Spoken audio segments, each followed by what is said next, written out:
Então, obrigada à Inês e ao Hugo por abrirem as portas do Espiga outra vez. Obrigada aos amigos que estão cá e que têm paciência para ouvir as histórias ao fim de 50 vezes. E obrigada a quem não conhece e veio na mesma porque gosta de viagens. A viagem de hoje vai ser uma viagem muito mais intimista, porque vem muito desde o eu. Os encontros são feitos entre duas pessoas e uma delas sou sempre eu.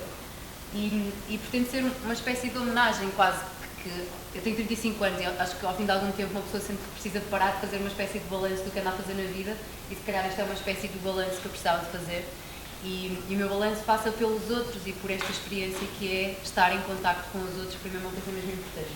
Por isso chamei-lhe Viagem ao Outro, por essa razão simples. E há uma frase que para mim marca o que é este do outro. E que tem a ver com esta frase do Afonso Cruz, do livro do Por Onde Vão os Guarda-Chuvas, que diz: quando abrimos os braços para abraçar alguém, somos um quadrado, uma cruz na direção do outro. E este é o sentido destes encontros que eu vou narrar hoje. Eu acho que esta fotografia ilustra bem a sensação do encontro, ou a sensação do que as outras pessoas são para mim. Isto foi há muitos anos, eu vivia em Barcelona e uma amiga polaca foi visitar-me a Barcelona e eu vivia num bairro peculiar chamado Grácia e fui mostrar no bairro e levei-a à minha frutaria, ao meu senhor que me arranjava os sapatos, à senhora onde eu ia fazer as compras, e ela só me dizia: os teus lugares são pessoas? E na verdade eu acho que os meus lugares são pessoas, e esta fotografia era o senhor onde eu ia comprar sempre a fruta, e acho que é a partir daqui que se desenvolve a ideia do que eu gostava de passar hoje. Os meus lugares são pessoas. Eu podia falar de muitas histórias. Esta senhora é israelita e conhecia num autocarro, este menino é catalão e conhecia num bar em Barcelona, um senhor com quem acabei a jantar em Lisboa, era açoriano, estava sozinho e acabámos a jantar em Lisboa, um menino da Colômbia que tinha sido atingido por uma bala e tinha sido agredido e que só me perguntava, depois de me contar as histórias todas: e agora, já crês em Deus? E passava os dias a perguntar nisto. Uma menina pequenina que sempre que eu ia ao café em Lisboa vinha, sentava-se na minha mesa e também queria fazer colagens comigo. Um senhor que ficava lá em silêncio, eu acho que ele nem falava e só ficava ao meu lado na cadeira de rodas enquanto eu tomava o meu café. Um sem-abrigo que eu conheci nas ruas de Lisboa também, porque me chamou a atenção ele estar a desenhar e quis ver o que ele estava a fazer, e acabámos sentados à noite enquanto ele desenhava e me contava um bocado da vida. E um senhor que eu conheci no Porto, numa livraria do Porto, e que andava, um senhor mais velhinho, e que andava sempre com uma colher na mochila onde tinha imensas coisas para comer iogurte. Então, eu achava deliciosa esta história de ele parar nos parques, ia comprar iogurtes 4 ou 5 e ficava num parque e tinha sempre a sua colher. As histórias podiam repetir-se até aqui, que é um senhor mais velhinho, de quem eu ouvi a conferência, e acabei a perguntar: eu gostei mesmo da conferência e quando falou da parte da dança, podemos tirar uma fotografia a dançar? E este senhor é neste momento um candidato potencial a meu tutor de doutoramento, se eu for aceito, e é só um grande investigador dos Estados Unidos, que acabou assim romanticamente a dançar comigo, com a mulher ao lado a ver, pensar: quem é esta criatura? Portanto, para mim os encontros são importantes, e podia narrá-los todos, podia escolher 30 mil outros e também podia escolher alguns destes. Isto foi um projeto que eu fiz com a Thinking Big, que é a minha empresa, que foi chamar Humans Thinking Big, inspirado no projeto Humans of New York, ou Humans of Boston, que depois foi aumentando, não é? Que foi pegar nestas pessoas, fazer a fotografia, tinha a fotografia delas e tinha um pequeno relato de alguma frase com que elas me tinham marcado. Eu só fiz 13 episódios da coisa, entretanto parei para respirar e agora se calhar retoma. Isto foi um dos projetos, que é uma espécie de homenagem a estas pessoas da vida. Uma delas é a mãe de uma amiga que eu conheço desde os 12 anos e que de alguma maneira sempre me marcou pela maneira como falava connosco. Podem ser as pessoas que estão ao lado, podem ser pessoas que a gente encontra em viagens do Arco da Velha. E por esta proximidade, eu acho que também há outra coisa importante, que é as pessoas que eu escolhi para esta noite. Algumas delas, a maior parte delas não são os meus amigos que estão cá, eu não os poria cá. Por exemplo, vocês estão num lugar ainda mais profundo, estão num lugar especial, estão num lugar do meu cotidiano.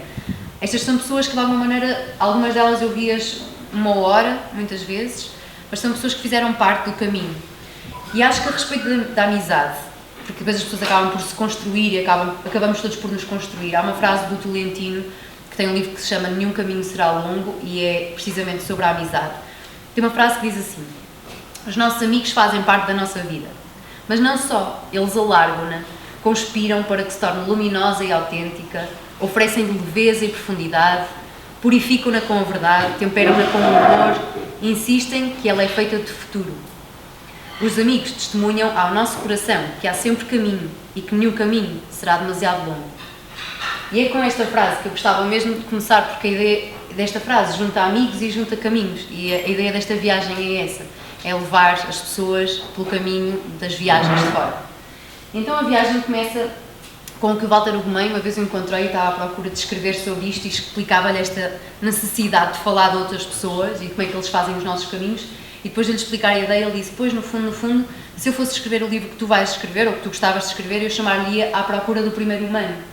Eu não sei se ando à procura do primeiro humano, porque eu acredito que já os vou encontrando. Se calhar o humano real é a soma de todas as pequenas coisas e todos os pequenos encontros que se foram dando nestas coisas que eu vos vou narrar, das 1000 que podia ter escolhido. Então, embarquemos e começamos por Barcelona. Parece-vos? Então, eu escolhi alguns lugares, fui focando para ser mais fácil, e a viagem vai ser, eu conto um bocadinho o lugar, só para vocês aterrarem, e depois conto-vos as pessoas desse lugar. Em Barcelona eu vivi 4 anos, quase, e continua a ser uma segunda casa. Então é um lugar onde eu me incrustei de alguma maneira. É uma cidade bonita, vocês já conhecem, provavelmente das imagens. Estes eram lugares habituais, passeios pela praia, aos passeios pela Rambla do Raval, que é um sítio mais boêmio. Mas sobretudo é um lugar onde eu só encontrei casa quando conheci pessoas que me faziam sentir em casa. E para mim a pessoa que mais me fez sentir em casa era o Sr. Serafim, que era o sapateiro do bairro onde eu vivia, e que eu só passei a viver nesse bairro passado algum tempo de já estar a viver em Barcelona. E durante um ano para aí eu fui mais uma das pessoas que estava a viver em Barcelona, como tantos portugueses, não é? Vai há 5 anos atrás. E quando eu conheci o Sr. Serafim, que era a pessoa a quem eu ia não só levar os sapatos, mas dizer, Sr. Serafim, agora se eu não vier cá uma semana é porque eu fui de viagem. Passas a vida a viajar, tu. E era galego e chamavam-lhe sempre a minha paisana, porque achava que éramos todos no mesmo lugar. E o Sr. Serafim era a pessoa que se importava comigo. Era a pessoa que, se eu passava 2 semanas sem lá ir, dizia, onde é que tu andaste? E se eu levava lá um rapaz, ele, é teu namorado? E depois falava muitas vezes do sexo. O sexo há que ter cuidado. E eu só percebi algum tempo depois que o sexo era o sexo e que aquilo de falar sobre os sistemas com o Sr. Sapateiro não era boa ideia. Também nunca falei. Mas este era o Sr. Serafim que se preocupava e que me fazia sentir um bocadinho esta sensação de casa longe de casa. Eu acho que o Sr. Serafim para mim foi um dos primeiros personagens super claros das histórias e da importância das pessoas nas histórias. Era a sensação de uma casa representada numa pessoa. Depois as coisas continuaram. Depois conheci a Mário e o Manolo, que foram pessoas incríveis que me marcaram muito a história. A Mário e o Manolo são irmãos. E um dia eu ia de tacões altos, uns raríssimos dias em que eu ia de tacões altos, muito arranjada. Aqueles dias em que uma pessoa vai sofisticadamente pela rua a descer, assim, com ela. E estão 2 pessoas sentadas, assim, na beira de um banco, na beira do lugar. E estavam a pedir dinheiro, com um cartaz que pediam. Nós pedimos trabalho, não pedimos dinheiro. Mas havia alguma coisa naquela presença que me fazia pensar que não eram só pedintes, havia alegria. A Mária é muito alegre, muito, com uma cara assim muito presente, muito alegre. Então eu peguei nas minhas botas de tacão alto, depois de ter passado por eles, porque aquilo não me saía da cabeça, voltei para trás, sentei-me assim à beira deles e disse, qual é a vossa história? Então começamos a conversar e a Mária começou-me a dizer, o Manolo estava mais afastado a remexer nos latões de lixo, eles recolhiam sucata para vender. E começou-me a contar a história, começou-me a dizer que podia, basicamente depois de resumido, eles estavam na rua a viver porque eram das Canárias, tinham perdido o trabalho por milhões de conjugações, e a maneira como ela me contava aquilo era que eu punha-me no lugar deles e dizia, eu podia estar ali. E a certa altura ela diz a frase, sabes, podias ser tu. E aquilo bateu-me de uma maneira, eu pensei, pois, eu podia ser eu. Porque a diferença entre os meus tacões altos e a vulnerabilidade deles que viviam na rua era tão pequena. Era uma série de coisas na vida deles que tinham acontecido e que estava toda junta num mau tempo e que de repente os transporta a viver na rua, pessoas como eu, com menos instrução, mas pessoas como eu. E nós ficamos de uma maneira qualquer estranha, ficamos muito próximos. Eu e a Mari ficamos muito próximos. E devagarinho o Manolo veio perguntando o que era e quem era. E com o tempo começamos a ficar mais próximos e as conversas começaram a surgir e eu não arredava o pé dali. E fiquei, até dizer, vocês têm demasiada coisa lá dentro para terem que viver na rua. Então, o que nós acabamos por criar foi um blog chamado O Amor Eterno, e a escolha do nome foi pelo Manolo, não foi minha, que era um blog em que íamos contar a história e íamos oferecer o trabalho deles a quem quisesse ajudar. E era um blog simples, em que eu criava, o Manolo tinha um endereço de e-mail, era super sofisticado, ia aos locutórios, pagava 50 cêntimos e tinha acesso ao e-mail. Então criei um blog onde as pessoas podiam requisitar os serviços deles. Primeiro convidei-os para a minha casa para eles lavarem as janelas a troco de um almoço, só para os conhecer e para saber se eram de confiança e para não ter gente estranha na casa alheia. E depois percebi que eles eram pacíficos, deixei lá algumas coisas de valor meus a arriscar, dizer, bem, se me roubarem, pelo menos só me roubam a mim. Depois fui passando palavra, eles foram passando palavra, eles eram excelentes pessoas, aquilo acabou por pegar. E a verdade é que esta fotografia até tem a data no canto, que é 2009. E estamos em 2006 e a Mário e o Manolo já estão mais do que recuperados, a viver na Grande Canária, a mandarem mensagens pelo Facebook e a fazerem altos flirts, porque agora têm altos namorados cada um e altas coisas. E a vida deles retomou a vida que agora podia ser a minha vida, ou podia ser a tua vida. E esta recuperação brutal de sempre, o que me ficou foi a capacidade que eles tinham de manter a vida real a acontecer, apesar de tudo. Eles contavam que, por exemplo, faziam brincadeiras, como ela dizia, de, pronto, quando o Manolo chega à casa, que era basicamente o sítio onde eles iam dormir no chão, faz conta que bate à porta, pergunta o que é que vamos ver na televisão e ficamos sentados na beira do passeio a ver quem passa e dizer que é o programa daquela noite. E a sensação que eu tinha era que a integridade humana estava toda ali preservada, eles só não tinham era casa. E para mim esta sensação do Mário e do Manolo foi a dignidade à prova de chuva. E para mim foi assim o grande mergulhar no que, a sensação de que podes perder tudo, mas a dignidade está cá dentro e essa é a prova de qualquer coisa. Eu acho que o Mário e o Manolo são pessoas que ainda continuamos em contacto, trocamos imensas vezes e-mails, ela escreve super mal e é super divertido ler, mas é sempre uma pessoa que me é muito grata, que me tem com muita gratidão e a quem eu tenho com uma gratidão imensa por aquilo, pelo universo que eles me permitiram entrar. A história de Barcelona continua para outro sítio que também foi casa, que foi a Irlanda. Eu vivi na Irlanda 3 meses, continua a ser também segunda casa, no caso terceira casa, porque a segunda é a Irlanda, é a Barcelona. E a Irlanda trouxe-me outro tipo de experiência, já foi depois, já era mais velha. E a Irlanda tem a beleza toda inerente, é uma terra muito verde, muito romântica, cheia de paisagens maravilhosas, onde é fácil tirar boas fotografias, com símbolos muito característicos e muito, para mim a Irlanda representa muito terra, representa muito verdade. E os meus passeios, eu vivia numa cidade pequenina chamada Limerick, os meus passeios eram muito bicicleta e andava muito à deriva, só a perder-me pelos lugares. E um dia, a minha sensação foi, eu passava a maior parte do dia sozinha, só tinha companhia à noite, e a sensação era, isto é muito bom, mas já me falta gente, não é? Não me faltavam amigos, mas faltava-me gente. E um dia, isto eram as minhas refeições, a comida é assim uma coisa importante, não é? Seja lá onde for. Eu não estou a parar muito na parte das viagens de fora, porque essas vocês já conhecem. Um dia estava para apanhar um autocarro para Cork, para visitar Cork, naquelas viagens de um dia em que a gente apanha um transporte e vai até à cidade mais próxima. E chegamos lá e tinha o autocarro acabado de sair e só havia o autocarro daí a 1 hora. Então toca de voltar para dentro do bar, esperar 1 hora, ocupados a escrever, a fazer coisas. E quando já está quase a hora do autocarro chegar, vamos a correr e voltamos a perder o autocarro, porque nos atrasamos tanto naquela espera que... E quando demos por nós estávamos outra vez com mais 1 hora para esperar. E naquele momento eu disse, bem, eu não vou irritar com isto, porque alguma coisa tem que acontecer, não é? Para tu perderes 2 horas no autocarro que acabaste de perder por 5 minutos. Voltamos para dentro do bar e de repente vejo um senhor a sair do balcão com um café com leite e um donut, com os pratos, a segurar os pratos e que chocalhavam um com o outro, porque ele abanava muito as mãos. Era um senhor velhinho. Então eu quis ver se ajudava, não é? Ver se dava uma mão e disse-lhe, quer sentar-se connosco? E o senhor aceitou, sentou-se, e este era o Eric Newman. Esta ainda não é a primeira história do Eric Newman. E o Eric Newman era um senhor muito velhinho, já tinha 80 e muitos anos. Eu prometi que se um dia tivesse um livro, se ia chamar Eric Newman. Agora percebo que não faz grande sentido, não é? Porque um livro chamado Eric Newman provavelmente vendia menos do que sei lá o quê. Mas a verdade é que isto me impactou de uma maneira. Aquele senhor era um senhor super arranjado, como boi, num sua gravata, um chapéu, sempre muito perfeito, muito arranjado. E já mais do que reformado, não é? Ele já devia ser reformado da reforma, e que todos os dias saía de County Clare, onde ele vivia, apanhava o autocarro para vir lanchar a Limerick, onde passava algumas horas, lanchava, fazia a sua vida lá e voltava para casa. E aquela era a vida dele e era extremamente importante, e depois quando encontrava pessoas partilhava uma oração que ele tinha dado ao trabalho de plastificar, e depois dizia, ora lê a oração. Ok, estávamos a ler a oração e nem sequer era muito daquelas coisas.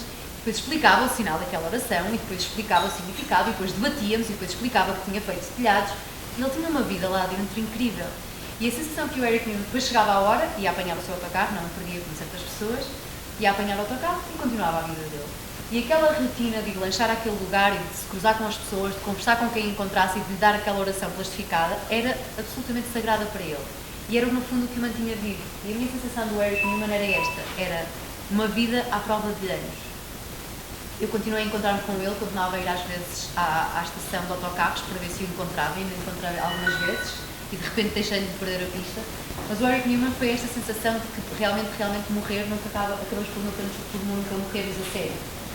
Outra nessas viagens foi Anne-Sophie, uma idade completamente diferente, e esta história inspirou-me por esta sensação de possível. Para mim, possível é a palavra mágica que abre portas. Há quem use o abracadabra, eu uso é possível. E Anne-Sophie tinha 22 anos, estava nos antípodas do Eric Newman. E encontrei-a a fazer uma viagem para Golan, para o norte, e uma menina muito fresca, um olhar muito vivo, muito de quem tem a vida toda nas mãos. Então a história de Anne-Sophie era tão simples quanto. Ela era francesa, tinha-se apaixonado há uns anos por um menino da Irlanda e tinham tido um romance. Estamos a falar de há uns anos, pai, há 2, não é? Porque aos 22 anos, há uns anos significa que pai, há 18 meses já é uma eternidade. E então tinham-se separado e ela tinha de vir para a Austrália, que era onde ela vivia na atualidade. E a uma certa altura, isto é boicote, não é? Então não foi na Austrália, pronto, ela tinha de viver para o Sri Lanka, está a ver? Ela tinha de ir para o Sri Lanka, esqueçam a Austrália. Era na Austrália. Então, esta história deste amor que tinha ficado por acabar, tinha ficado na cabeça marcado e ela precisava de saber o fim da história. Então esta criatura de 22 anos não se preocupa com nada mais do que ficar nas poupanças de um ano, torrá-las numa viagem de volta à Irlanda. Tinha que passar por Limerick para ir para Galway, para ir ver como é que esta história ia acabar, porque precisava de tentar a história. Eu só olhava para ela a dizer, da justa, ela está louca perdida da cabeça, ou então está louca perdida da cabeça. Só me precisa dizer, peninha, quer dizer, na Austrália não há de faltar amigos X, não é? Mas ela tinha uma absoluta convicção de ela sabia perfeitamente que aquilo podia dar raia da gorda e que podia voltar para a Austrália de coração desfeito e sem o dinheiro todo, não é? E além de mais a ter que fraguejar contra um irlandês na formação celas e podem mandar pragas daquelas boas. E isso não me parecia importar à Anne-Sophie porque ela continua a viagem. E a verdade é que a mensagem dela era esta, era até às últimas e sem medo de não. Eu acabei por saber o resto da história, depois a gente encontrou-se, ela acabou por me contar que a história não tinha dado certo, que tinham passado 2 maravilhosos dias a namorar, mas tinham percebido que aquilo não dava certo. Ela tinha voltado para a Austrália, neste momento está com um menino francês e muito feliz, e aqui há tempo se encontramos no Porto e ela só dizia, sabes, este não é mau, ela era um bocado direta, este não é mau, é simpático, dá também, mas o meu amor é outro, só que não dava. Bolas, e eu ainda tenho pai 26 anos agora.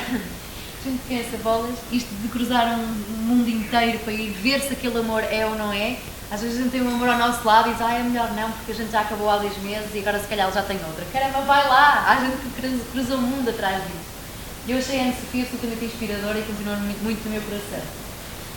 Portanto, a Irlanda era assim uma espécie de terra fértil, mais do que o verde, era uma terra fértil de pessoas e de coisas bonitas a acontecer. Este era o senhor da sapataria, onde eu passava muitas vezes só a dizer bom dia. Este era o senhor que me arranjava a bicicleta. Então eu comecei a sentir que, ainda por cima por Limerick ter a fama de ser the Step City, a cidade onde se apunhala, eu achava que ia encontrar mais dificuldades em cruzar com as pessoas, o que ia ser mais perigoso. E o que eu fui acabando por ver é que era uma cidade onde, nos bares, no talho, na frutaria, havia gente extremamente simpática. Então um dia conheci uma fotojornalista, que é uma baiana gigante, maravilhosa, que é a minha grande amiga. Conhecemos lá e ela era fotojornalista e disse, olha, tenho um projeto, que é fotografar as pessoas todas que eu conheci nestes 3 meses. Uma espécie de homenagem que lhes faça quase um tributo a elas e à cidade. Então andamos pela cidade inteira a fotografar. Encontramos outra vez com o Eric Newman, encontramos pessoas de cafés, encontramos o talhante, que era um doce, e fomos fazendo fotografias destas pessoas todas, até criar um projeto com 46 fotografias, que depois ficou condensado num vídeo, que se chamava só Happy Limerick, e era sobre pessoas bonitas que existem na cidade, e que estavam em todo lado, estão no Porto. E isto foi uma espécie de voltar, quase de reunir toda a gente, e quando tu reúnes e pões tudo, é como para mim esta apresentação, não é? Quando pões tudo junto e dizes, uau, isto é mesmo grande. E realmente a quantidade de gente maravilhosa que há nas frutarias e nos talhos é mesmo grande. Então, outra das pessoas também em Limerick que me apresentou muito do outro lado, faziam parte de um grupo que se chamava Grow. E Grow apresentava-se na porta como Grow, Promoting Positive Mental Health.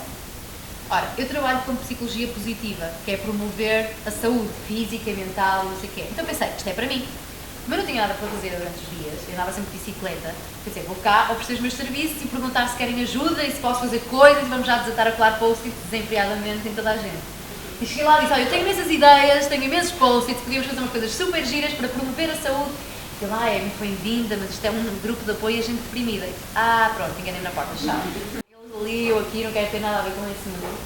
e estava já pronta para dar ao pedal outra vez na minha bicicleta, mas a solidão naquela altura era tão grande que eu pensei, o que é que eu perco? Pelo menos são gente com quem eu posso conversar.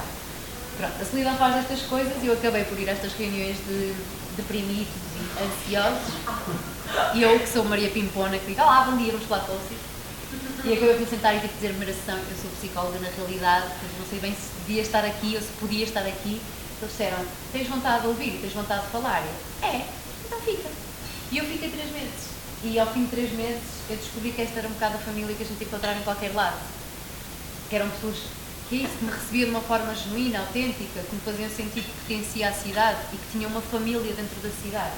E outra das coisas que eu também descobri com eles é que, no fundo, os interiores são mais parecidos do que diferentes. Então era descobrir pessoas a falarem, homens feitos, a descobrir como era difícil chegarem, pessoas a dizer como era difícil educar os filhos, pessoas que tinham as mesmas inquietações que eu. E, provavelmente aquilo de serem deprimidos ou ansiosos não era mais do que serem humanos como eu era e que só partilhávamos as coisas que nos vão dentro. Portanto, para mim, a Irlanda foi assim uma terra fértil em muitos lugares, e da Irlanda passo para outro lugar que não é tão casa. Foi só casa durante um mês, que foi a Suécia. Vou muito depressa. Não? Se quiserem que eu vá parando. Então, falamos de Barcelona, falamos de Irlanda e agora passo para a Suécia. E na Suécia tive um mês. E tive um mês a viver. E a Suécia era um sítio de gente muito bonita, muito loira, com dentes brancos e perfeitos, de coisas muito verdes, de casas de campo, de natureza e bom viver e beber vinhos e não sei o quê. Eu, na verdade, estava lá a trabalhar num restaurante com os amigos e o meu trabalho era fazer o que acontecesse, era lavar tachos, era pôr as mesas, era fazer os cardápios. E durante esse mês, nesse restaurante desses amigos, os dois estavam deprimidos, eu não sei o que é que eu tenho com isto, mas os dois estavam deprimidos e o ambiente era péssimo e eu sobrava em todo lado. E a sensação que eu tive durante o mês era, eu nem encaixava naqueles loiros maravilhosos, lindos e altos, porque sou baixinha, pequenina e obviamente morena, nem encaixava naquela depressão profunda do restaurante, mas no fundo era ali que eu vivia, era ali que eu tinha que estar, porque ele ia à minha casa durante um mês. E durante um mês eu basicamente passei o tempo a sentir-me não vista, a sentir que não existia naquele espaço. Eu própria também não estava na melhor forma física nem mental, estava mesmo triste e cansada, e era a sensação de o que é que acontece quando tu não te vês e mais ninguém te vê. Até que um dia chego ao café, isto era a minha cara basicamente de pouquinho abandonado, e era a solidão com que eu me sentia à porta do restaurante. Chego ao café, a Anitta, que era a avó da dona do café, que veio fazer dog sitting ao cão. Então ela era a avó ideal para o cão, obviamente era a bisavó do cão, e que trazia com ela aquilo que não existia à minha volta, que era no fundo a capacidade de rir e a capacidade de ver pessoas. E a Anitta viu-me e perguntava-me coisas e perguntava-me como é que eu estava e interessava-se pelo que é que eu estava a fazer. E de repente, devagarinho, ela só veio foi tarde demais que eu estava quase a ir-me embora. Mas devagarinho eu comecei a existir outra vez na Suécia. E a sensação que eu tive foi, às vezes é mesmo preciso que alguém te veja para tu sentires que existes, não é? Então acho que para mim a Anitta será sempre uma pessoa muito especial que veio fazer-me existir só porque me via, e via significava perguntar, então, o que é que estás a fazer hoje? Não é? E são coisas tão simples, não é? Mas que só chegam através dos olhos dos outros, das lentes dos outros. Da Suécia passamos para um sítio também solitário, mas diferente, que é o Caminho de Santiago. Eu decidi fazer o Caminho de Santiago, provavelmente na pior altura, foi entre o Natal e o Ano Novo, e é assim, uma altura hardcore, decidido no próprio dia. Então agarrei assim, fui comprar sapatilhas iguais às da Ana, porque ela tinha umas boas sapatilhas da loja da esquina, assim, sem marca, sem nada. Nunca se estria, como é que se diz? Nunca se deve estrear calçado quando se vai fazer o Caminho de Santiago. Pronto, descomprova-se, foram maravilhosas, graças à Ana. E arranjei uma mochila velha que tinha em casa, enfiei para lá umas coisas, fui à Decathlon, comprei um saco de cama, disse à minha colega de casa, olha, vou fazer o Caminho de Santiago. Ela perguntou-me quando eu, agora, estou a sair. Na altura em que ela confirmou que realmente não estava boa da cabeça. E voltei passados 5 dias e fui fazer o caminho sem perceber nada de como é que aquilo funcionava, nem como é que as coisas se processavam. Então foi realmente um caminho solitário, porque ia sozinha e a paisagem era mais ou menos esta, soberba e fria e um bocadinho chuvosa. E ao fim de algum tempo a caminhar, a única coisa que ele grava os dias era mesmo o que havia cá dentro, naturalmente, e os detalhes das pequenas coisas, não é? As teias de aranha, os palacares, as cores das folhas. e este era basicamente o estado em que às vezes os pés chegavam ao final do dia. E isto era o que me alegrava os dias, era o momento em que eu parava para comer, para beber e para escrever, e era a única coisa que eu fazia durante o dia, era comer, beber e escrever.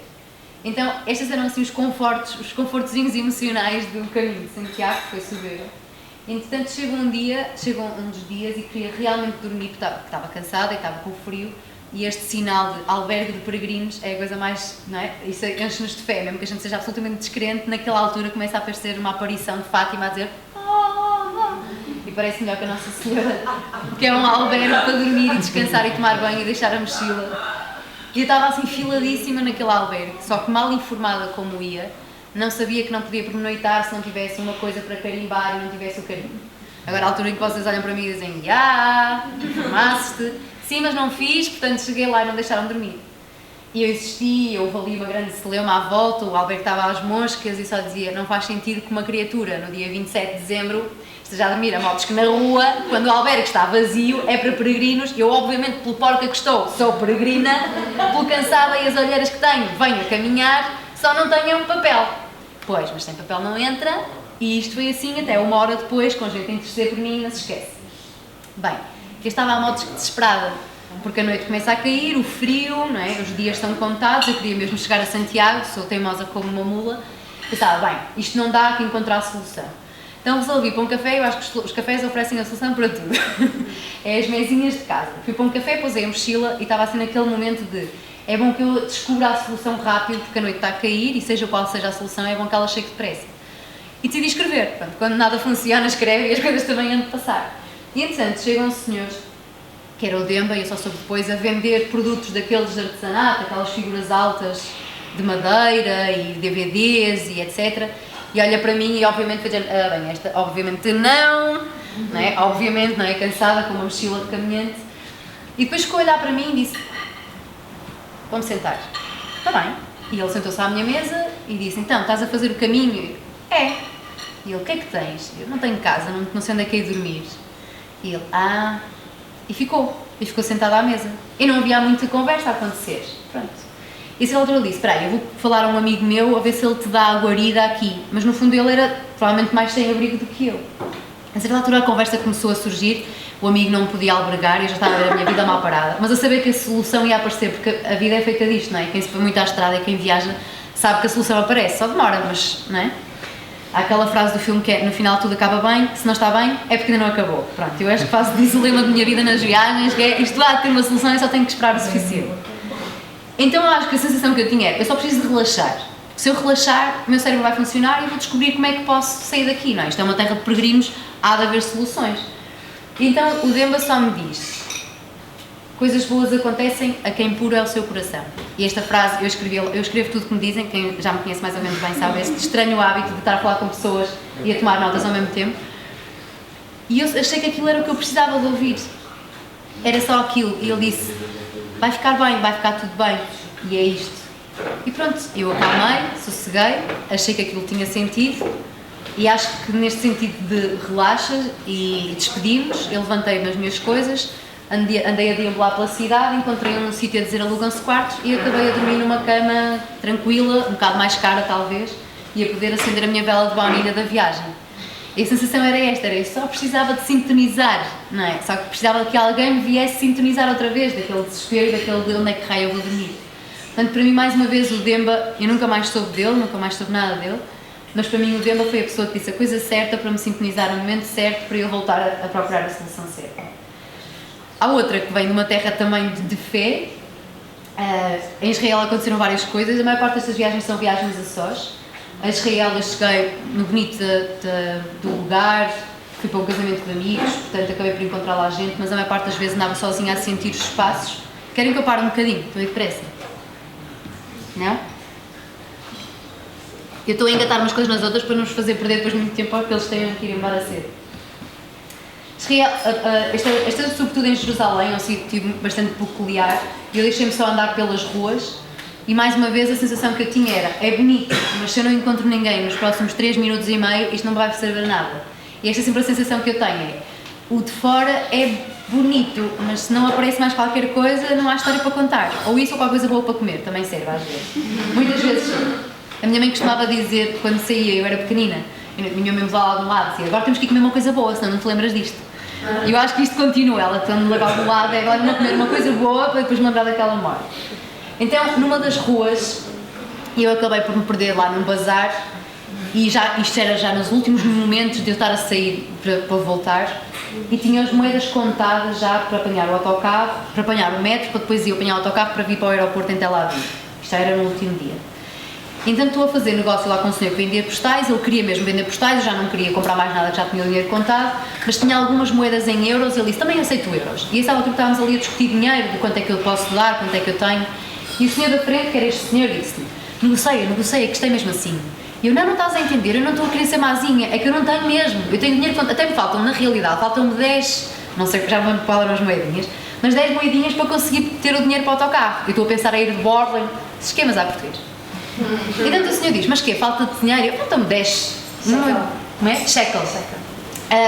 Faltam-me só 10, é rápido, não faz muito mal. Ele, então peraí, eu dou-te. Não, peraí, calma, agora não vais dar dinheiro no meio do... Ele, não te preocupes, não é que eu dou-te dinheiro. E começa-me a dar dinheiro para a mão. E eu pensei, não era bem isto, não é? Não estava realmente na posição de ter que andar a pedir dinheiro na roda, desculpa, arranje-me aí para o autocarro, só favor. Tipo, eu sou turista, estou até bem vestida, não me pode estar a oferecer dinheiro, que senão até parece mal. Entretanto, ele percebeu que eu era de bem e percebeu que ia fazer a viagem e a essa altura já não só me estava a dar dinheiro, como também me estava a comprar uma bebida e a comprar uma garrafa de água. Quer dizer, não é preciso, eu não sou pobre, eu só não tenho dinheiro, mas eu tenho dinheiro, sou rica em ouro como a Floribela. E muitos sonhos. É sério, não é preciso, mas o senhor achava que aqui alguma coisa de mal se passava. Então levou-me ao bazar dele e disse, bem, anda a descansar um bocadinho antes de fazeres a viagem, eu com pressa de sair, anda a descansar um bocadinho antes de fazer a viagem, eu vou-te mostrar o meu bazar. Claro que ali não se diz que não se vai ver o bazar de ninguém, não? Lá vamos nós ver o bazar. E o bazar tinha 2 andares. E o senhor leva-me para o 2º andar. E é nesta fase em que os meus amigos que se têm 2 dedos de testa dizem, e tu feita trenga, não foste, certo? E eu fui, claro que fui. E ele estava sozinho no bazar e aquilo no 2º andar. E eu fui, logicamente que fui. E chegamos lá acima. Eu acho que quem viaja tem este sentido, tu percebes quais são os limites que podes e que não podes. E este senhor olhava-me assim mesmo muito nos olhos, era como se nós comunicássemos de outra maneira. E a certa altura havia um colar muito bonito e eu disse, bem, eu acho melhor comprar alguma coisa porque ele tenta ser tão amável comigo que eu quero mesmo levar alguma coisa daqui. Decidi comprar um colar pequenino que havia lá. E ele disse, olha, ótimo, eu vou-te fazer um preço muito de desconto e não sei o quê, mas sempre a dizer-me, eu não preciso que tu compres nada, eu não quero que tu compres nada, senão até me sinto mal. E de repente se pega no colar e põe-me o colar atrás das costas. E nessa altura que os meus amigos com 2 dedos de testa dizem, e tu estúpida não deixaste. E eu deixei. Pronto. E aí podia ele ter-me estrafegado, podia, mas não ia dar e não fez nada. Aquela razão de, tinha que acontecer. E ele pôs-me o colar e ficou assim a olhar para os meus olhos e eu, entretanto, fui-lhe contando que tinha estado. Ele era árabe e eu estava-lhe a contar a experiência que tinha tido na Palestina. E o quanto isso me tinha impactado. E ele contando tudo aquilo que eu tinha lá vivido e toda a esperança que eu tinha trazido cá dentro. A certa altura eu senti que este senhor nunca me ia fazer nada de mal, porque estávamos a falar uma linguagem comum, era a linguagem de eu sei de onde é que tu vens, eu ouvi de onde tu vens. E a certa altura eu só tinha aqueles olhos do tamanho, como vocês veem na fotografia, os olhos verdes enormes, assim frente a frente comigo, depois de me ter posto o colar, não é? Tocar já não é provavelmente muito comum na cultura, só olhar olhos nos olhos e dizer, obrigada por nos veres. E com os olhos marejados de lágrimas. E eu sabia que não ia acontecer nada de mal, mas sabia desde o princípio que não ia acontecer nada de mal. E a sensação que eu tive com ele foi, entendo-te, olhando-te nos olhos. E esta era a sensação que eu tinha, era, estamos a comunicar de outra forma. Portanto, eu já te disse que sei de onde é que tu vens, portanto não me vais fazer mal com isso.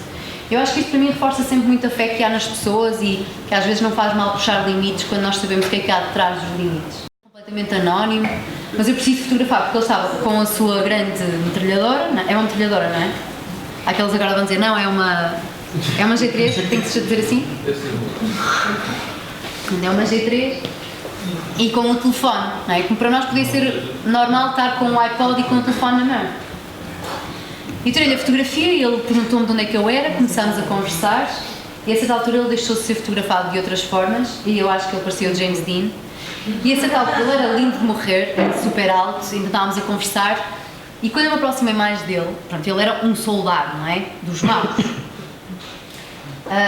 Mas com a conversa nós fomos chegando à parte mais humana de cada um, não é? Já não era só uma turista, porque todos os turistas fazem isto, todos os turistas pedem para tirar fotografias.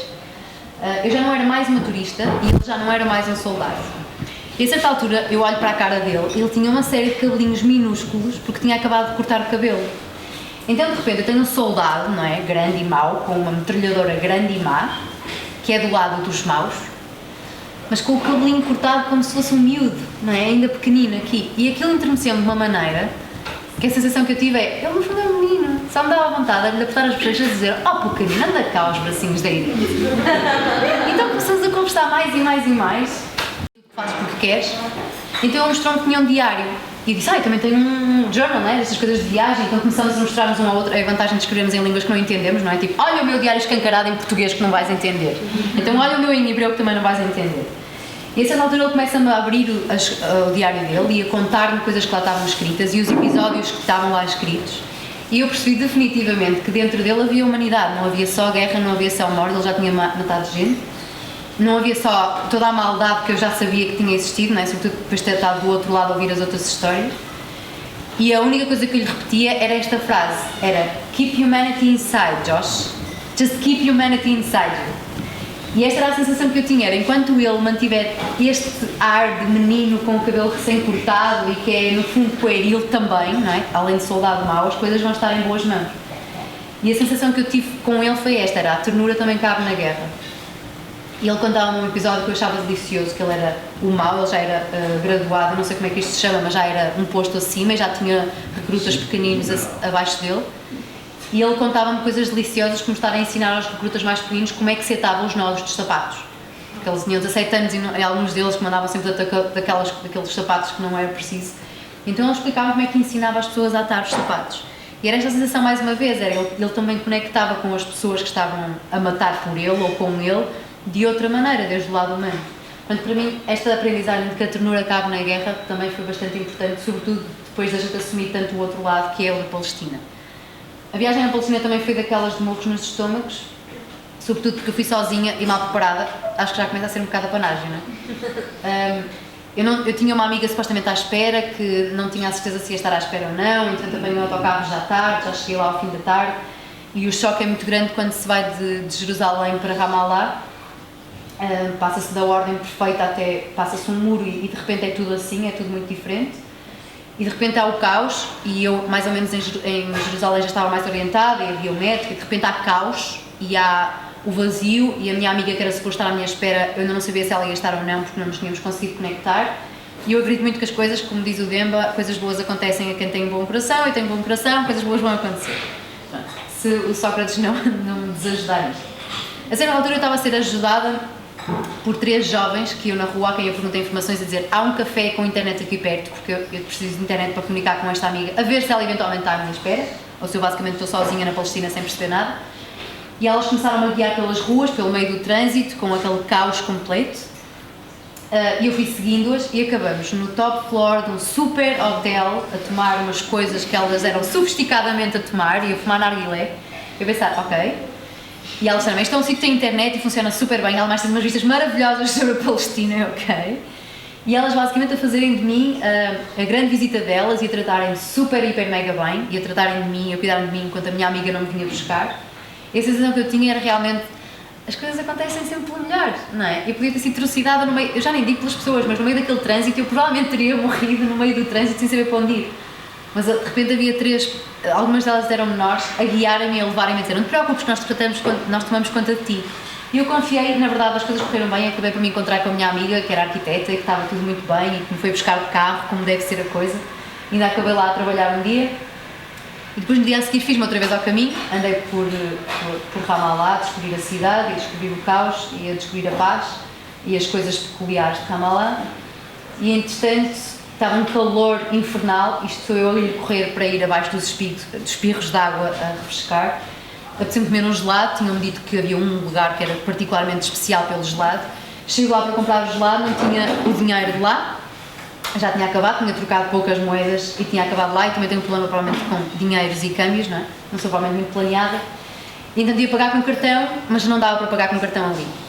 E o jovem ao balcão estava desolado por eu ver o meu ar a babar-me para os gelados, toda já contente a dizer que era aquele sabor e aquele e aquele e aquele, mas depois ia a pagar e não podia pagar, e ia pensar como é que eu posso fazer isto. E se eu pagar em euros, eu também tenho euros, e como é que eu... Pronto, então deixa lá, eu não como gelado. E já estava pronta para me vir embora, ele disse, faz mal, fica congelado que eu ofereço. Pensava, mas miúdo é miúdo e vai apanhar do patrão, e aquilo era uma grande casa de gelados, eu já estava a ver a coisa mal parada. Mas a verdade é que ele insistiu tanto comigo que a certa altura eu achei que insistir mais com ele ia dar mais nas vistas e pô-lo mais trabalhos do que aceitar o gelado obrigada e continuar a comê-lo. Acabamos por tirar uma fotografia juntos, acabamos por ficar em contacto, no Facebook para ele mandar a fotografia, ele acabou por eventualmente me pedir em namoro, logicamente, eu acabei por ter que recordar que tinha basicamente idade para ser mãe dele, acabamos por acordar no meio termo em que eu seria a irmã mais velha, e neste momento ele reintentou a investida de namoro, eu voltei a dizer que não e não nos falamos, mas o Farhat ofereceu-me um gelado e eu em troca deixei-lhe uma carta a dizer obrigada, e basicamente a carta dizia: espero que consigas manter sempre a generosidade e o kindness e não sei como é que tem a traduzir isto, ser abençoado. Deixei-lhe lá a nota e vim-me embora. E esta sensação que eu tinha, as coisas todas fluíam, não é? Numa terra de caos, numa terra de absoluto caos, em que desde a arquitetura ao trânsito, sobretudo, é um caos, as coisas fluíam porque as pessoas vinham ajudar de alguma maneira. Pronto, e então fui andando pelas ruas, até que queria mandar postais, que não é óbvio, não é? E já não havia onde deixar postais, o último sítio para deixar postais estava fechado, já estava a suar a gota gorda, e acabei por deixar os postais num bar. Um rapaz simpaticamente disse: não te preocupes, eu deixo cá a guardar, depois levo-os ao correio quando estiver aberto e etc. Uma coisa curiosa era, no meu cartão para pagar, vocês sabem que a coisa de português é, dão-nos o cartão, nós temos a licenciatura e chamam-nos doutor. E eu não conseguia apagar isso do meu cartão ainda, então no meu cartão está a doutora Edith Amorim. Eu já esqueci isso, a gente já nem repara nessas coisas. E quando ele me apagar, olhassem para o meu cartão assim com aquele ar de engatatão, porque ele era giro para caraças, e diz-me: your name is Dra?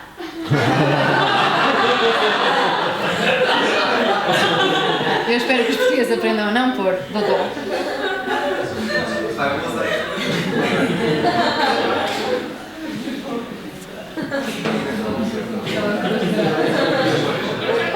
Imagina isto no telefone.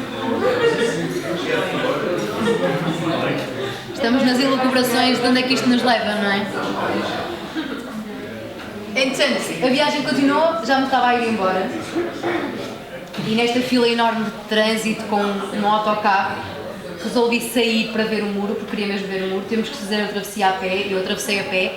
E quando ia atravessar a pé, que nós temos que sair do autocarro, passar a pé, e depois para voltar a entrar na Palestina, eventualmente voltar a entrar a pé, e passar por estas filas horríveis, para as pessoas sobretudo, vi um menino pequenito que ia com uma mão assim, e ia assim como se fosse a queixar, ia com a mão assim. E passei por ele rápida, não é? Porque ia apanhar esta confusão toda, e voltei para trás e disse: o que é que tens na mão? Claro que ele não falava inglês e eu não conseguíamos comunicar em língua decente, e abri-lhe a mão, ele tinha uma grande ferida, devia ter caído e raspado e estava assim aquilo feito. Então eu tinha imensa água, estava um dia muito calor, pus um bocadinho de água, lenço de papel, a tentar limpar a ferida um bocadinho e ele a deixar. E eu sempre a ver quando é que vinha o pai ou o irmão mais velho dar uma cacetada a dizer que é que esta infiel está aqui a fazer com o seu decote.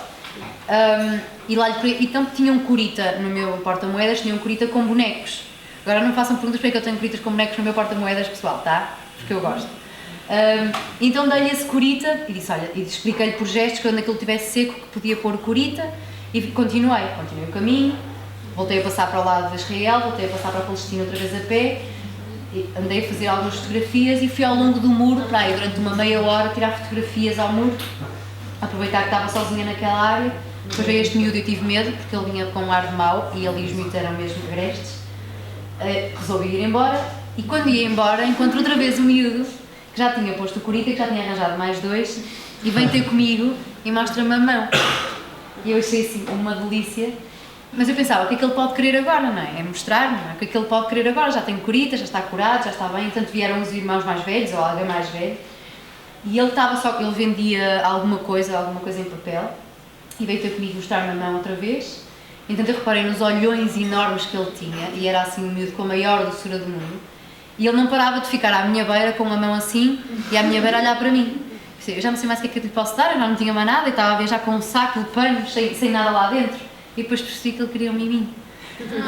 E esta sensação foi: pois, é miúdo, não é? Está a vender as coisas no pior sítio, a fotografia de trás mostra, ele estava num checkpoint, a vender coisas aos carros que entram e saem. Não deve haver muitos sítios no mundo que sejam piores do que um sítio em que tudo aquilo é tão evidente. E é isso, ele queria mim. e queria que nós tirássemos fotografias, e depois eu estava a pensar o telefone e ele a fazer que sim, e a posar para as fotografias. E esta sensação que eu tinha era, ainda existem flores a nascer deste alcatrão todo, não é? E no fundo precisamos todos de mimo, não é? Estejamos onde estejamos, é isto que precisamos, é de mimo, é de atenção, é de sermos vistos mais uma vez. Então, depois de sair da Palestina à Macedónia, e primeiro estar a acabar, a Macedónia, isto vai assim do lightcore para o hardcore, já perceberam, não? Já isto vai começando a cair. A Macedónia, nós já apresentamos cá a experiência com refugiados, estive com a Ana, o Justino também esteve a ajudar no projeto, um projeto que envolveu uma série de coisas. A questão é que acabei por ir para a Macedónia mais uma vez sozinha, mal preparada. Acabei por estar num campo de transição, a ajudar no embarque de outros comboios e a estar com as pessoas durante 5 dias, e no campo eu tinha total liberdade para andar e para fazer o que quisesse, portanto o que eu fiz foi andar e fazer o que eu quis, incluindo entrar nos vagões dos comboios à revelia das pessoas e a tentar ajudar e apaziguar brigas lá dentro. Pronto, e a testemunhar estas coisas todas que vocês já viram milhões de vezes nos noticiários, e as coisas mais reais e as coisas mais subtis. Eu na altura, quando voltei da Macedónia, claro que é uma experiência forte, mas a sensação mais forte e aquilo que eu queria fazer sempre fincapé, sempre que nós fazíamos tertúlias sobre isso, era: eu não quero falar sobre a parte política, não é? Tínhamos gente boa a falar da parte política e dos números, eu não quero falar sobre partes, eu não quero falar sobre medidas que se tomam, eu não quero falar de como a Europa está a fechar os olhos, eu quero falar da humanidade que se reforçou em mim depois desta experiência. E acho que hoje, por fim, posso trazer um bocado desta humanidade cá, porque neste espaço em transição, como eu lhes fui chamando, a sensação que eu tinha era esta: as pessoas estavam todas inteiras, tinham perdido a casa, tinham perdido o país, tinham perdido a esperança, tinham perdido o background, mas elas estavam inteiras. E estava inteira da capacidade de sorrir, estava inteira a capacidade de proteger, estava inteira a capacidade de cuidar dos detalhes. E isto foi mesmo tocando de uma forma muito, muito forte. Então para mim foi um espaço de contrastes, onde a humanidade parece que se encontrava para fazer contrastes, para brincar ao branco e preto, para brincar ao bom e mau. Isto para mim são dois bons contrastes. Um era os pés de uma miúda a quem eu tive que arranjar meias, porque vinha desde a Grécia sem sapatos e sem meias, vinha com umas sandálias e tinha os pés já neste estado. E por outro lado é meia tangerina que eu ganhei só por estar na zona de embarque das pessoas que iam para o comboio, e eu estava lá. Na realidade, depois de os ajudar a embarcar, não era preciso mais nada, mas eu estava, eu ia chamar no embarque, mas o embarque é isto que vocês veem, é pedras, não é? E uma plataforma mal amanhada. E eu ficava lá só a dizer adeus às pessoas, enquanto elas estavam a embarcar e já estavam nas janelas, ficava só a dizer-lhes adeus e desejávamos boa sorte e trocávamos duas de treta, e depois eles iam tirar fotografia, depois diziam journalist, e eu não, mas estive na mesma. E era esta a história, e eu só estava lá e ficava lá até que os comboios iam embora, só para dizer adeus. Eu não sei muito bem o que é que movia esta história toda, era como se fossem uns fios invisíveis, mas a sensação que eu tinha era: ninguém merece ir sem ser da mão de ninguém. Ninguém merece ir de uma plataforma sem ter alguém cá a dizer adeus, ou sem ter alguém à espera lá do outro lado. E a sensação que eu tinha era: o mínimo que eu podia fazer era estar ali. E às vezes a sensação que eu tenho é: às vezes estar é tudo. Estar para os outros, mais uma vez, como fez a Anitta comigo, ver. Então eu via-os basicamente. E numa das vezes as pessoas queriam-me retribuir e atiraram-me meia tangerina, que era tudo que elas tinham, era a fruta que eles tinham uma ou duas por pessoa, e partilharam um pouquíssimo que tinham comigo, atirando da janela. E esta era a sensação, era uma terra de contrastes, onde o pior está a acontecer e o melhor também coabita. Mais uma vez os contrastes, não é? Havia a rudeza e a delicadeza. E depois havia, a sensação que eu tinha também era esta, as pessoas não queriam grandes ajudas, não é? Eventualmente se tivesse um cobertor para dar, dava jeito que lhe desse um cobertor em vez de dar mimo, mas muitas vezes queriam só: senta-te aqui connosco, não é? E muita gente que foi também contava exatamente o mesmo: senta-te connosco. Queremos alguém que se sente connosco, que ouça a nossa história, que dê duas de treta, que nos faça rir, que nos conte outras coisas, porque a realidade é demasiado dolorosa para. Então estar era tudo que era preciso. Então muitas das vezes tudo que eu fazia mais uma vez era estar. E de todas as histórias que eu trouxe, e de todas as pessoas e mini pessoas e da informação que eu fui vendo nesse percurso, acho que não foi sequer as crianças que mais me chocaram ou que mais me emocionaram a alma. Eu acho que me chocaram, não diria chocaram, mas acho que o que trouxe daquele lugar onde a gente volta às vezes à noite são duas senhoras afegãs que viajaram em momentos distintos. E esta senhora era super vívida, eu tenho um vídeo dela a contar até 10 em inglês. É uma senhora afegã com no mínimo 230 anos, sentada numa cadeira de rodas já para aí há 6 horas, e eu ia lá de vez em quando voltar a levar um bocadinho de leite e andar a sorripiar de leite que já não era permitido para lhe dar. E a certa altura ela tinha umas meias daquelas curtinhas que não acompanham o pé até cá acima, e aquilo estava a ficar frio, isto era novembro, então eu resolvi buscar um par de meias e resolvi calçá-la. Eu tive duas avós, eu cresci com 2 avós, e para mim naquele momento, e acho que nunca dei tanta importância às minhas avós como podia, naquela fase mais rebelde, a gente quer ser independente e não queria que ela voltasse à nossa perna a dizer: oh Didi, já fechaste a porta da rua? Tipo, já te disse 30 vezes e já sei que não posso ir com rapazes para casa, nem dar beijo na boca à porta de casa. Então a gente cresce a querer as avós meias longe, não é? São fixes, mas no fundo esta era a avó e era quase o poder pagar à avó, que já tinha ido embora, não é? A minha avó já foi há algum tempo. Então eu fiquei sentada com ela a tirar os sapatos, a voltar a pôr-lhe as meias, e esta era como se fosse o nosso espaço. E durante aquele momento não havia mais mundo nenhum, não havia mais nada. Havia a Edith sentada no chão, ela a dar o jeito todo que podia com os joelhos, e havia a Edith a calçar-lhe as meias, e a brincar, e ela a brincar comigo, e a fazer-me caracóis no cabelo, e depois eu fazia-lhe festas no joelho, e depois fazia-lhe cócegas no joelho, e tudo o que importava estava ali. Era uma pessoa mais nova a ajudar uma pessoa mais velha, como eu acho que deve ser, e não pela história só do respeito, pela história do vamos nos acompanhando nesta viagem que é, não é? Isto era um espaço em transição, portanto a transição tinha que ser suave. Esta senhora ficou mesmo muito no coração, até porque ela nunca desarmou o sorriso, ela tinha sempre este estar assim, deliciosamente plácido, me fez ter isto muito claro, que era, na aridez, a humanidade inteira. E aquilo era o pior que eu já tinha visto provavelmente na minha vida, mas a humanidade estava toda ali, nesta pessoa, nas outras todas, e estava toda ali naquele momento. E depois houve outra senhora que eu acompanhei durante um dia inteiro, que também era outra avó, também era afegã, e tinha o ar muito fechado e muito difícil de falar, e com esta eu não troquei uma palavra. E à noite, às vezes eles tinham que esperar 8 horas, e à noite ela ainda estava lá. E neste embarque ao comboio eu acompanhei o embarque. E então foi o embarque tardio, já das tantas da manhã, e ela foi das últimas a embarcar, já super velhinha, com uma família, e foi das últimas a embarcar.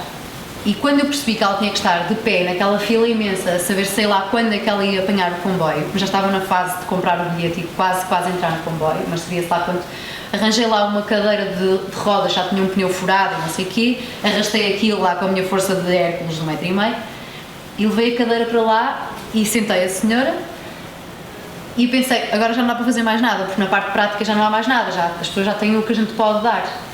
Então tudo o que eu quis fazer com ela foi sentar-me aos pés dela, encostar a minha cabeça, eu que venho de um país civilizado e não é, onde mimo não me falta, e de repente eu só pousei a cabeça no colo dela e ela ficou-me a fazer cafuné na cabeça, e quando eu olho para o lado está uma miúda pai de 5 anos, é impossível olhar para nós como quem, eu também quero aquilo. E eu só lhe fiz assim com o braço e a miúda aproximou-se e ficamos as duas no ronron, no colo da senhora, no colo, apoiados no colo. Eu não sei, não faço a minha ideia de quanto é que aquilo durou, sei que para mim aquilo foi o momento perfeito, foi o espaço perfeito. E a sensação que eu tinha nisto tudo era, são coisas simples, são coisas mesmo simples, é um estar, não é? Eu nunca mais provavelmente vou ver esta senhora, apesar de admirar imenso a força que leva alguém a cruzar o mundo inteiro, a achar que uma vida ainda é possível de ser reconstruída apesar de tudo. Mas a sensação que eu tinha era de que no silêncio há uma linguagem de amor que é comum e que não precisa de palavras, não precisa de grandes coisas, precisa de se estar, precisa de predisposição, precisa de perceber o que é que cada um de nós tem para dar, mesmo que não falemos uma palavra em comum. E isto foi aquilo que eu trouxe desta viagem, sem dúvida, da Macedónia. O périplo pelos refugiados continuou para a Áustria, passados uns meses, e eu já estou a acabar. E na Áustria estive só uma tarde a ajudar na parte logística a distribuir comida. A comida que era a coisa mais hedionda que se possa pensar, que isto era basicamente ovo e pão embebido, e era suposto ser a comida, mas aí não vamos falar. Pronto, e muito rapidamente na cozinha houve assim uma equipa que não falava muito bem inglês e que se ficou muito entrosada, e isto eram 3 ou 4 horas. E a sensação que eu tenho é esta abertura às outras pessoas e este querer estar com elas. Há qualquer coisa de mágico aí que se produz. Eu não vou usar mágico porque há quem acha que eu fumei coisas, mas há qualquer coisa que se produz. Olha, eu venho ajudar. Porquê? Porque sim, porque estou cá, porque tenho mãos, porque não é? Estamos todos nisto, vamos lá fazer coisas. Isto era a Susana era iraquiana e não falava uma palavra de inglês a não ser beautiful, beautiful. Só olhava para mim, cortava umas bochechas e dizia beautiful. E ficou assim, ficámos em contacto. Nós ainda continuamos a trocar mensagens de Facebook e não conseguimos comunicar as duas. Aliás, foi um drama para nos encontrarmos porque ela escreve só em árabe e então não conseguíamos encontrar uma da outra. E ainda assim mantemos-nos em contacto a mandar fotografias uma à outra. E entretanto, no meio das pessoas todas que lá passavam, apareceram estes jovens e este menino daquele lado é o Bará, e o Bará é palestiniano, já tinha tido que fugir de Haifa, onde eu tinha estado nesse verão num casamento alegre e feliz, a dizer, estive em Haifa, e depois eu nunca lá estive. Vamos falar de outra coisa. Vir outra vez para outro lugar, ele já estava adaptado à Áustria, e tantas histórias começam a suceder-se, e este era um grande amigo dele. Digo, olha, e se fôssemos tomar um café? Nessa altura não estamos os dois a tomar um café, já está uma chusma a tomar café, e estamos todos no McDonald's a fazer um estardalhaço desgraçado. Eu que sou super low profile em cafés, né, públicos. E já estão uma série de amigos deles também, e todos a contar histórias. E de repente as histórias começam a surgir, e todas aquelas histórias que estão super longe nos telejornais, né, aquelas histórias todas de... este jovem em grande plano da fotografia já tinha sido preso, já tinha sido torturado, já tinha feito do pior fisicamente, e ele estava ali a contar isso sem uma pinga de ressentimento. Provavelmente lá dentro lá estaria, mas sem uma pinga aparente de ressentimento. E depois começa o Bará a falar, que é um miúdo de 16 anos, com a maior doçura do mundo, que também já tinha passado por 800 mil coisas, que já tinha tido estilhaços de bomba no peito, que já tinha tido um irmão que tinha morrido às mãos do regime, que tinha perdido tudo já 2 vezes, a família já não tinha nada, que tinha tido que recomeçar tudo outra vez, dizer, pronto, eu agora estou a aprender o italiano e o inglês eu aprendo através dos filmes. Isso é fácil, e falava um inglês perfeito. Então falava perfeitamente, fazia de intermediário, tinha um senso comum brutal, tinha uma capacidade de empatia brutal, e estava o Bará a dar assim altas lições de tudo e mais alguma coisa, a explicar-nos geograficamente como é que as coisas eram, como é que o regime funcionava, como é que o alemão não sei o quê, fazer de intermediário, a dizer ao amigo, não fales com ela em alemão, uma vez que ela não percebe alemão, tens de falar inglês, porque, ou então em árabe, depois eu traduzo, eu já perdi no meio daquilo tudo, e aquele centro, aquele foco, mantinha-se foco, e esta era a expressão absolutamente doce de alguém que passou por coisas que eu nem sequer em filmes consigo imaginar muito bem. E eu acho que depois de falar com o Bará, o que me ficou foi esta sensação de os recomeços podem ser difíceis, mas há que não perder a doçura. E esta é a imagem que eu guardo do Bará. Nós continuamos em contacto, trocamos uma série de mensagens pelo Facebook, ele é a pessoa mais otimista a nível de mensagens que eu consigo imaginar. Sempre que há uma má notícia é ele que me diz, olha, não te preocupes, está tudo bem. Ou, eu sei, esta notícia é muito triste, mas olha, nós temos que ver com isso e temos é que fazer o que pudermos. E é um bocado, por isso é que eu digo, acho que esta história toda com os refugiados, e não só, não é? Com toda a gente, com o Eric Newman, que tem não sei quantos anos, é um bocado de passar tudo, não é? O Eric Newman, cuja vida já podia ter acabado há muito tempo, mas tem uma vida à prova de anos. O Demba, que a vender e a não ter casa, me foi arranjar casa a mim só por dizer que eu ia arranjar casa. A Anne Sophie, que cruzou o mundo inteiro para ir atrás do amor, que depois até nem é, mas ela tinha que tentar. A gente que era até meio avariada da cabeça aparentemente e que acaba por me ensinar a mim que se calhar avariada sou eu pelos preconceitos que tenho. Por isso, no fundo, a sensação que eu tenho é, pois, a humanidade se calhar a qualquer momento tem razão, não é? Andamos todos à procura do primeiro humano e no fundo o primeiro humano está cá dentro, está dentro de nós. Por isso, para acabar, e este é o momento em que podem respirar quase alívio, há uma frase que para mim já está escrita há muito tempo, que é, sem os encontros seriam só lugares. E esta é uma frase que me veio com muita clareza no verão. E na altura eu estava a falar com um Justino que estava a viver na Palestina e estava-lhe a dizer, tens que sair, temos que estar com pessoas, porque só quando encontramos pessoas, não é? É que os lugares se tornam lugares. Porque sem os lugares, sem os encontros, seriam só lugares. E isto para mim, é uma frase que eu tenho escrita num post-it, como não poderia deixar de ser, na minha mesinha de cabeceira já desde o verão. Eu acho que é um bocado o que torna real as experiências que podem ser, não precisamos fazer grandes viagens à Conchinchina, porque estas pessoas estão todas cá. Só são mais espetaculares se a gente as apresentar como isto foi em Israel, isto foi não sei o quê, mas isto tudo podia ser cá. E para acabar, deixo-vos com uma frase do meu querido Tolentino Mendonça, que diz, o fundamental é o encontro, aquilo que misteriosa e gratuitamente se comunica de coração a coração. Obrigada.